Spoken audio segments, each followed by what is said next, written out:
Teman-teman, ini salah satu panel konvensional dari notifier. Nah, ini tipenya ini untuk 5 zone.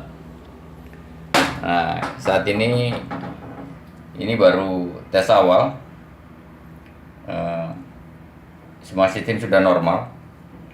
Nah, dia biasa pakai resistan 4,7 ohm. Nah, ini NAC, ini zone. Kita hanya pakai untuk 4 zone. Ini juga output tambahan, dan ini remote.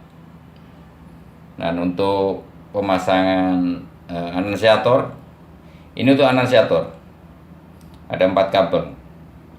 Nomor satunya dari yang di bawah. Ingat, ini baterainya sudah terpasang, kondisi sistemnya normal. Ini detektornya sudah normal. Nah, oke, pemasangannya mudah, tinggal pasang saja teman-teman. Ini untuk notifier tipe SF5UD 5 zone. Oke, terima kasih.